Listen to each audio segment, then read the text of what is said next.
Welcome to Cumberland Conversations. This is a place where we talk about the issues that matter most to you, your patients, and your community. We're diving into real conversations with real people, sharing insights you can actually use. Let's get this conversation started. Hi, everyone. It's Jessica Ray, Executive Director of the Cumberland Pediatric Foundation. We're back today with our next episode of the Practice Management Minute. Today, I'm excited to be talking about one of my favorite topics, and that's drive-thru flu clinics and pop-up clinics. But this is actually going to be a continuation of our vaccine town hall that we started approximately a year ago. And I'm joined today by Lucinda Vazquez, who is the site manager for Peds East. And I'm going to let her tell a little bit more about her role and talk a little bit about the clinic that she works for. Yeah, so my name is Lucinda, and I'm so happy to be here. Thank you for inviting me, number one. I am the site manager for our Peds East locations. We have 3 locations. We have Mount Juliet, which is our largest location. We also have Hermitage and Lebanon as well. I work with 16 providers and over 60 employees on a day-to-day. And yeah. That's wonderful. Well, I'm very familiar with Peds East and think it's just a wonderful clinic, but I wanted to talk about what you all are doing with your drive-thru flu clinic. So Can you tell us just an overview of how that came to be? Why did you decide to start doing drive-thru flu clinics? Yeah, so we started this in 2020, and that was in efforts to try to keep patients out of the clinic as much as possible while maintaining getting vaccinated and protected against the flu for the year. So I think that was the intention behind that. And so we just saw a huge success with it over the years. And when I stepped into the role as a nurse, I had done it and, performed in the flu drive-thru. And then I became the clinical supervisor, probably less than a year after being in the role as a nurse. And then about a year after that, I became the site manager. And every year since we've been doing it, we just found so many great positive aspects to continue to do it. That's really exciting. And I know we do have several other member clinics who are doing similar events, but there are some of our members who have said, how do we do this? How do we start doing something like that? So I definitely want to dive into that a little deeper. So first I want to talk about just the planning and setup. What goes into making this happen? So for a clinic who might be considering doing this, what are the most important decisions to make early on? I think the first thing you have to think about is looking at the goals and why you're doing it. And I tell this to my staff as well when they're performing things in the clinic is look at the why. Why are you doing things in the clinic? What leads you to your decision? And in our clinic, is there a need for it? I think that's the biggest thing. Do we have a large population of parents that are going to be getting their children vaccinated? So for us, there is a huge need. We have 3 clinics, and there is a huge need for children to become vaccinated. So the first thing that we look at is we choose the right dates. We have to choose the right time. I think that is the first and foremost. The next thing we have to look at is the location. I think the location is a big deal because you want to make sure that it is safe. It's a safe location. You also want to make sure that it's easy in and easy out. Is the traffic flow easy for parents to get in and out? As well as just making sure that it's a large enough location so that for the patients that come in, just to make sure that they have a large parking lot for traffic.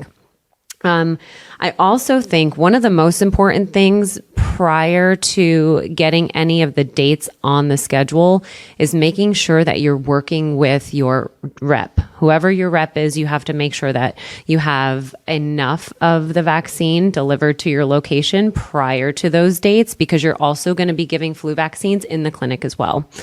And I think for me, over the years, I have learned some tips and tricks. And one of those is ordering pre-filled syringes in advance as opposed to the single dose vials, because when you're drawing up, it takes time.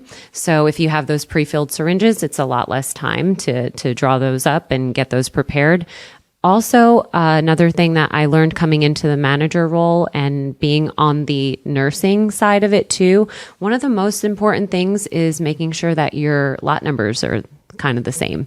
And that helps the clinical staff because when they're drawing up and I have my nurses documenting, they can memorize that lot number. So I think that for efficiency is very important so that they're not taking too much time. Well, that's fantastic. And actually, I wanted to talk about efficiency. So let's go ahead and skip to that a little bit. Yeah. So can you walk us through the ideal patient flow from arrival to departure whenever people are coming in? Because we did talk about under, planning, making sure your locations have easy in and out. But can you just talk us through what that flow looks like? I've experienced it myself, and I know you all have it nailed down and very efficient. So tell us a little bit about that. So, prior to that, I have my clinical staff make neon signs to pretty much show where the event is going to be. So off the road, they can see exactly where it is if they've never been to the location. So we have signs, we have the cars will come in through one way, and we have 2 to 3 lines of vaccine traffic that we have, doesn't matter what lane they're in, but they come in and we have our medical receptionists check them in and verify insurance, making sure that we have the guarantor with them as well. And after everything has been verified there, they give us a yellow sheet. The medical receptionists give us a yellow sheet, and that yellow sheet then goes to my clinical staff. That yellow sheet has demographic information. It also has what type of vaccine they're going to be getting. If they are TennCare versus private insurance, that's a really big important factor for when our nurses draw up the vaccine to make sure that it's the right vaccine. And then just making sure that afterwards they have an easy exit. So that's pretty quick. That's great. It's been very efficient. I know that I feel like I pulled in and within 10 minutes we were pulling back out of the parking lot. And so that makes it a lot easier to handle hundreds of patients in one day.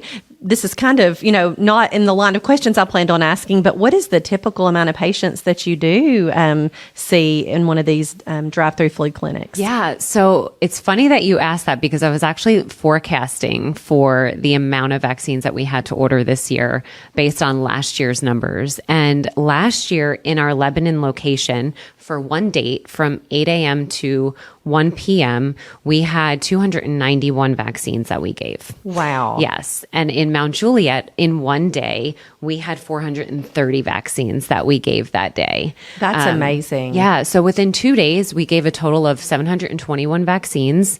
And I broke it down because I just, I like to kind of do the math, and that we did 72 vaccines per hour.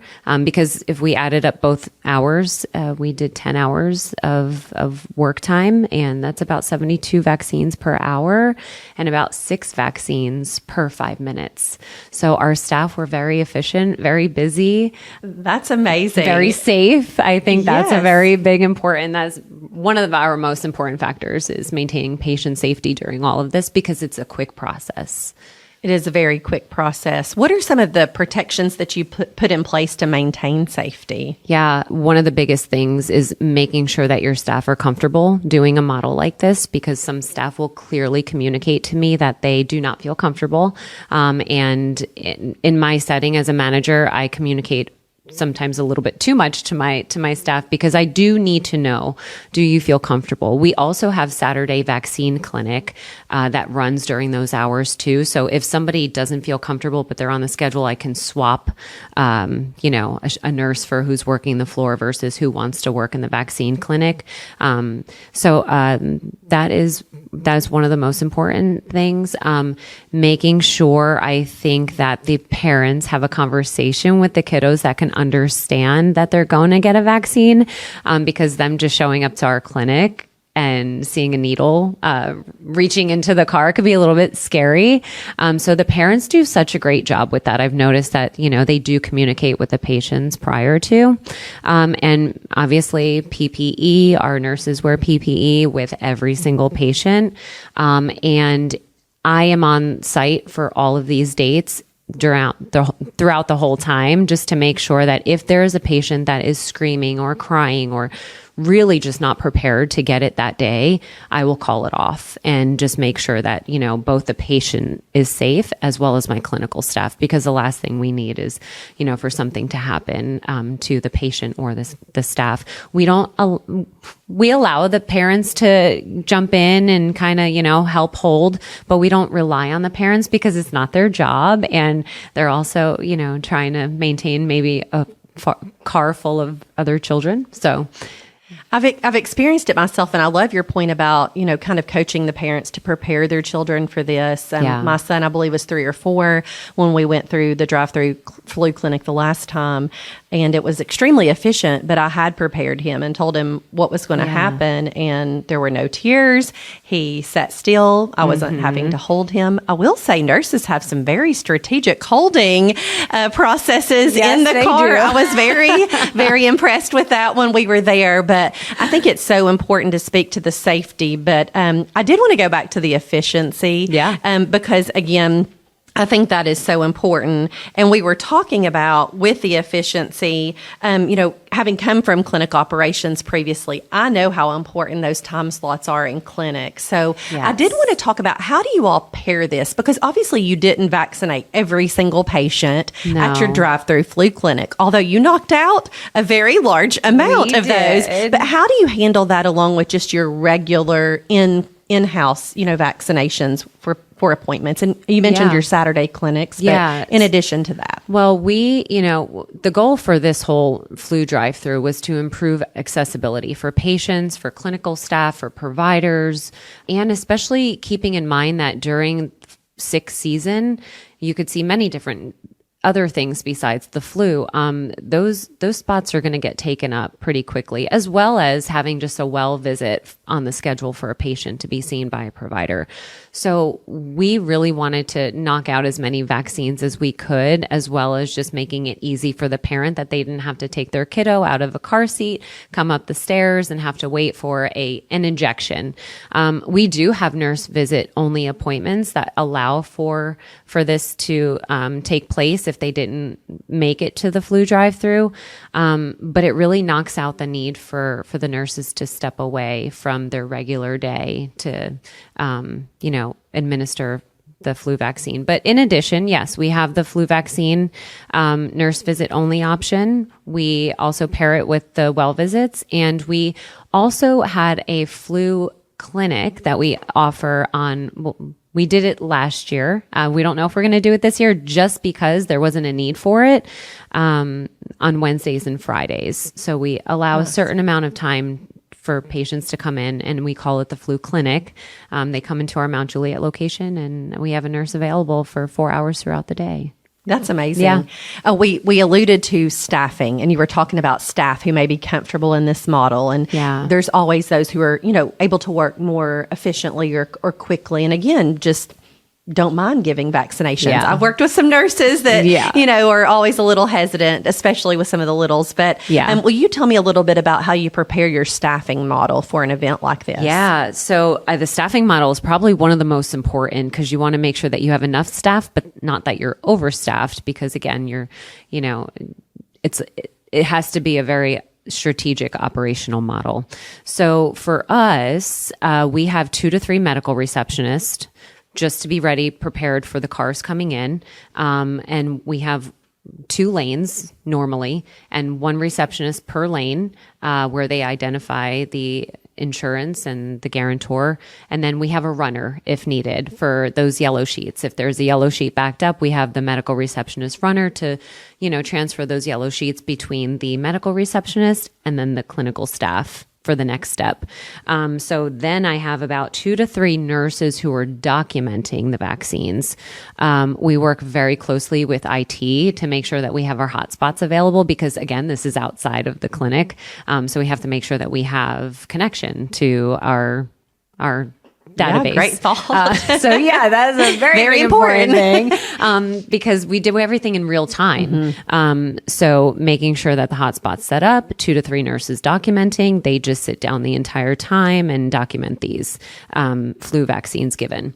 And then we have about 3 to 5 nurses who are doing the injecting, including myself if we were to ever get backed up, and normally that doesn't happen, but I'm available too to inject. But 3 to 5 nurses, because we have, again, 2 lanes, and sometimes you may need 2 nurses per car to help out, because sometimes you may get 1 patient, sometimes you'll get 7, and I think 7 was our most that we've gotten in a car. Sometimes we've had families bring 2 cars for family. Oh, wow. I was going to say they must have had a 15-passenger van. It's so convenient. Why would you not? So it is convenient. It is really great. And then again, I'm always on as a site manager because, God forbid, any adverse effect, any type of,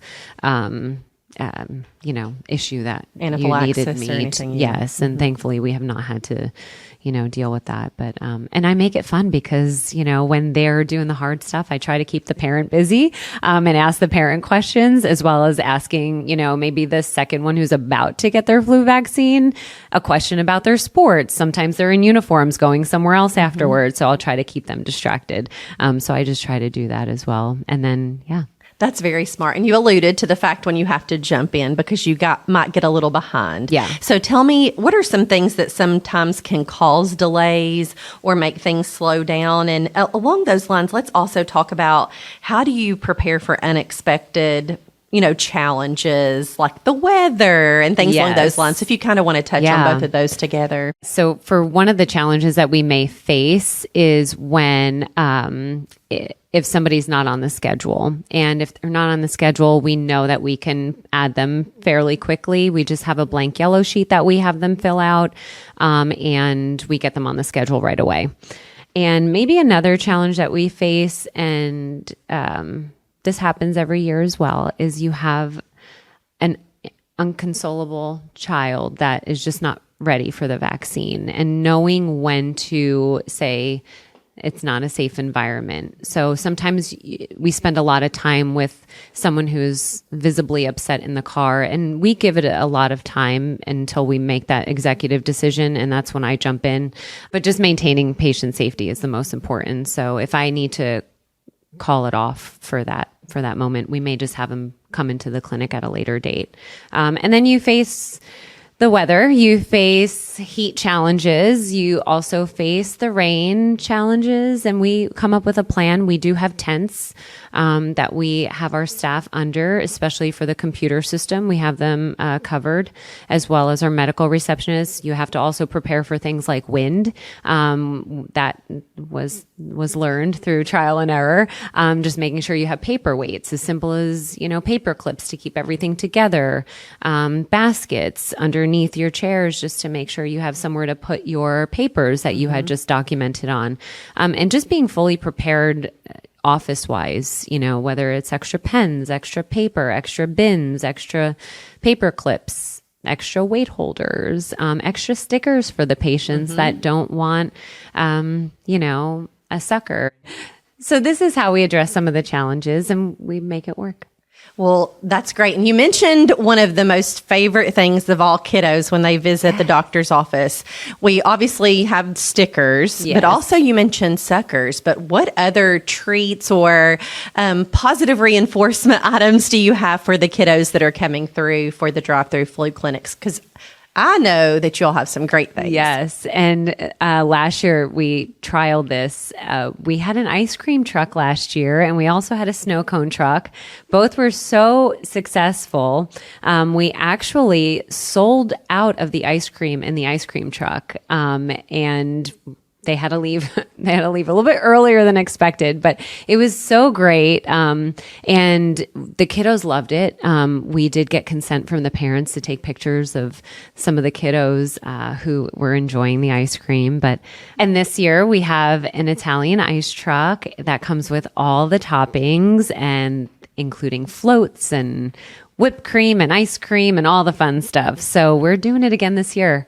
And I think it's going to be a huge success. That's really exciting. Yes, if you think about flu season, it's kind of weird to think about, but it's still warm when you start giving these flu vaccinations. Yes. So it's great to have a treat for the kids. And I was talking about for my son in particular, but even my daughter who's now 2, I do typically have to have a little bit of bribery before we, get to the location. So I think this is very, very, very well thought out. It's healthy bribery, even for my staff. I come from a very big Italian family, and the way I show love is with food. So I cook for them, and I bring them water. I bring them coffee and bagels in the morning.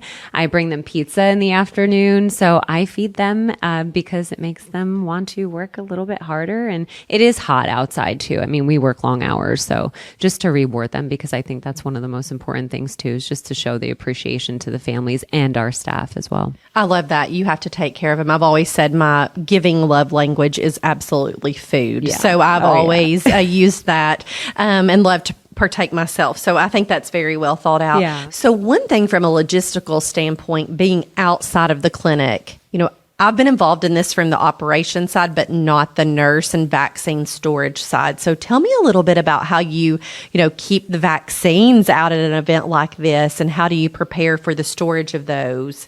You spoke a little bit to the observation, but maybe even more about the observation. Yeah.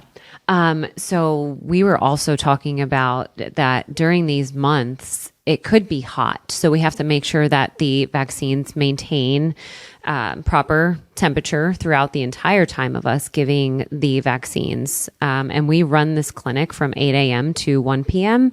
So making sure that we maintain cold chain temperatures that are safe for handling, as well as having digital data loggers on top of those coolers that we have outside.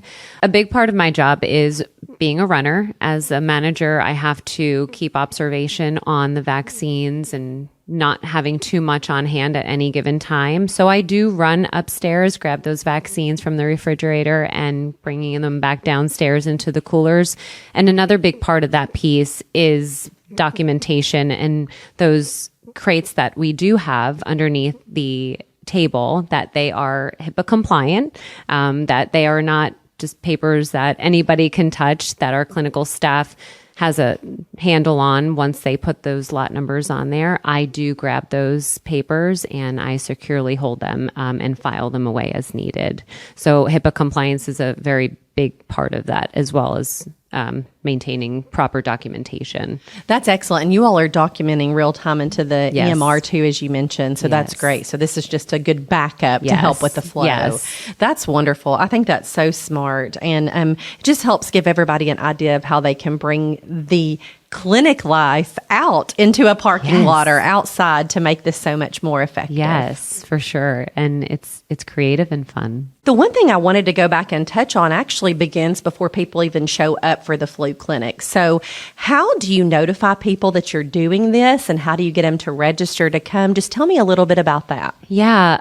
Over the months leading into flu season, we contact our HR department, and they basically send messages out via text message or send emails out.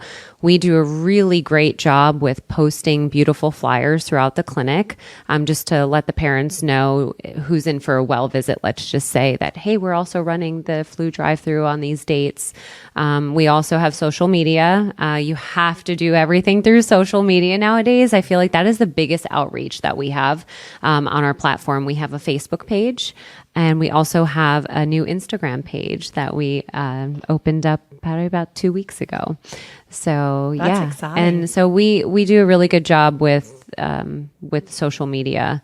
I manage the Facebook page as well as one of my other clinical staff members, and every week we just advise them to go ahead and make their appointments, because again, this is appointment based. It's not walk-in based. Again, you're going to have those walk-ins, but we really do encourage the appointment process to take place. And do they call the office? Yes, they call the office and schedule their appointments. And they could also reach out to our medical receptionist if they have any questions, or our triage nurses if they have any questions for legibility.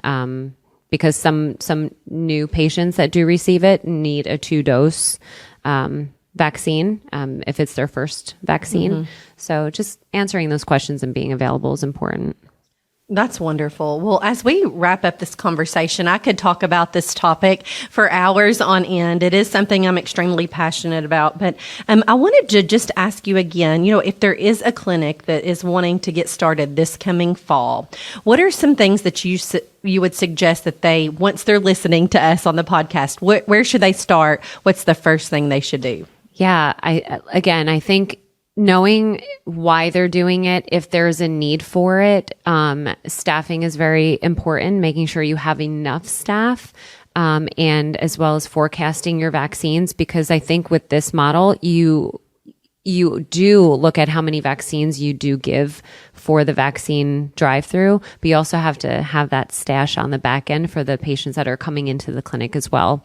So just knowing your forecasting for vaccine doses, I think, is really important. I also say reach out to your community for outreach to see if there's somebody that you can partner with to get the word out. Just communicating to anybody who would be willing to work with you is really important, I think, and make it fun. I think just making it a fun process. And if it's a small flu vaccine drive-through to start, that's how we started. And we grew over the years. And last year was the most vaccines that we've ever given, and within 2 days especially.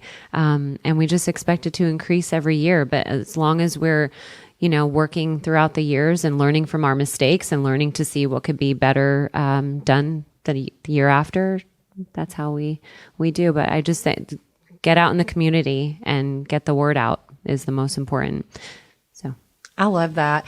I do want to remind our members. So for those that are members of the foundation, we do have people on our staff that are previous practice administrators. And obviously we have access to Lucinda as well. But if this is something you're wanting to incorporate in your clinic, we would love for you to reach out to us. We would be happy to consult you on this.